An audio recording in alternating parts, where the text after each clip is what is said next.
We're live. Good morning, everybody. This is a Finance Committee meeting of the Darien Board of Education. Today's Thursday, April 10th, 2025. It's just after 8 a.m. and we should have a pretty quick meeting. So I'll hand it over to Rich for the review of the March 2025 financial report. So this is the financial report through March. We are forecasting a surplus of $429,940. This is a slight reduction of $32,921 from the previous month. So the following changes, we do have a vacant paraprofessional position in special education for a surplus of $16,000. We did get a small workers' compensation reimbursement of $604. Gate receipts are slightly better than anticipated, $185. There is a recommendation to have a trial purchase of cell phone bags at the high school, and that would be a deficit of $3,710. Because of the vacant paraprofessional position in special ed in the time of the year, they are looking to contract for a substitute to get them through the rest of the year, and so that's a deficit of $16,000. And then we did put a placeholder in here for a superintendent search firm should the board choose to execute a contract this fiscal year. So overall, the general education RCs are forecasted at a deficit of $5,979, while special education RCs are forecasted at a positive $435,919. Just going through the RCs quickly, as I mentioned in RC1, in general teaching supplies, we do show a projected deficit of $3,710 for a trial purchase of cell phone restriction bags. Moving to RC16, you'll see that projected deficit in consultant services for $30,000. That is for an anticipated search firm for a new superintendent. And then moving to RC24, consultant services, as I mentioned, shows a deficit of $16,000. We are anticipating having a contracted paraprofessional due to a late vacancy, and this is offset by the salary savings I mentioned earlier. It is one of the recommended transfers that we'll discuss in a little bit. And then in RC25, workers' compensation has a positive balance of $4,624, and that's a slight increase by about $600 due to that credit I mentioned earlier. Can you just walk through the table on RC? Sorry, I forgot my glasses. 18. And then we put a memo or addendum that comped the last few years. Sure. And just walk us through that. So every year the board budgets the staff turnover credit. So this is the savings from employees who leave the district and then are replaced by less expensive employees.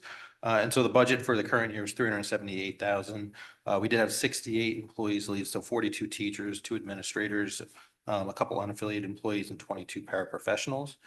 You'll see that typically in the past we had only budgeted for teacher turnover, and so based on the teacher turnover, we actually fell short of that credit because we only received about $264,000 in savings. But we do have a new salary schedule for paraprofessionals that was implemented in the spring of last year, and so that new paraprofessional contract saved $138,000. That allowed us to exceed that staff turnover. If we look historically, we've typically budgeted a lot more in turnover savings, but as a teacher shortage has been in place, it's been harder and harder to find teachers, especially lower end teachers at the lower end of the salary schedule. And so that savings has shrunk over time, and you'll actually see from fiscal 23, it was 450, then it went down to 289 in savings, and then this year the 264. We have seen a reduction in the number of teachers turning over from 74 to 42 from fiscal 23 to fiscal 25. But those savings is largely stayed in that $6,000 range per teacher. Go ahead, on that one. Just staying with turnover first. So this 42 number, it's not, doesn't like go up again at the end of the year when a bunch of teachers decide they're So done. only if somebody leaves between now and June 30th. Right. So if somebody were to leave today and go to another district, then that turnover amount could go up. But typically we don't see anybody leave, in April. Okay. Or May or June. No, because if you leave in, let's say, May, we do have the right to hold you for 30 days. So if you're leaving, let's say, May 15th, we hold you for 30 days, you're there for the end of the school year. So then you go the next fiscal year. Correct. So then that person who leaves, let's say, announces they're leaving in May, but it's not effective until the end of the school year, that teacher gets replaced for the following school year, and then the turnover savings is built into the next year's budget. So it goes into the next year's, that's where it shows up. And then what are just the number of turnover, just like this number here, how would that show up? So then next year, we'll keep a tally of how many teachers choose to leave, and then it's anybody who left that's built into your budget. So if you have teacher A who's in our budget at the high school, let's say for $100,000, they leave over the summer, and then we replace you with a new teacher to start the year end of August. That'll be a count of one, and let's say the person was making 100, you hired somebody at 80, then the savings is that 20. So that's why in the fall, it starts out as a significant number Correct, sometimes. because you're really, that's when you're replacing all your teachers who choose to leave the district, whether it's through retirement or resignation. So you account for the savings when the hire is made, basically, or, and then if you were to go pre-COVID, I'm not asking you to do this though, but the average savings would probably be higher than the. Much higher. I mean, we were probably in the $15,000 to $20,000 range. Is typically what would happen. We would lose in the, in the 40s in terms of the number of teachers, but you typically see somebody at the top scale leave, and then you'd be hiring them maybe at like master's 10 or below. And so you're seeing that $20,000 delta. The 6,000 that you're seeing is we have some in that case, but in some instances we're hiring a teacher who's more expensive than the person who left. And so the two together kind of compresses that savings. Thank you. We have 40 for next year. 40 is budgeted for next year. Okay. Typically And then typically in the summer, it's sort of frowned upon that people leaving in the summer because of so districts tend to hold them for at least 30 days you've heard it's coming. Yeah. Some don't have a teacher here now. But generally the influx is lower at that particular point. Thank you. And then you have any questions? No. Jill, is Greg on? Yes. Jill or Greg, do you have any questions? I'm good. I have a different question. Go ahead. Okay. Yonder bags, although I understand they're not the Yonder brand. So how many have we bought? We haven't bought any yet. So this is just, So there's a transfer before the board. So assuming you approve the transfer, then I believe the purchase is about 200 bags as the trial to see how they go. If you don't approve the transfer, then we're not buying it. Do you want to just talk briefly about it? Because I know we're going to talk about it as a board, but this is a bit of a shift, I think, from. Yeah, what you were- so this is the work of the committee. I call it the cell phone committee, so it's right, it's the personal device committee, but so as part of their work, they're doing education, they're trying things out. They've had a cell phone free day and so on and so forth. But what was reported out to the board the last time was that essentially 9 through 11 are not going to have access to their cell phones. Grade 12 will have some sort of privilege use and transitional use. So the committee's working on, so how do you prevent 9 through 11? So clearly one of the things that we didn't do at the middle school, and it's working really well at the middle school, was give kids bags to carry around with them or otherwise. At the high school, it's a little bit more difficult to do that for logistical reasons. So they're looking at two particular Yonder bags. We know what two particular bags. We know what Yonder bags can do, right? We've seen them, we've had them.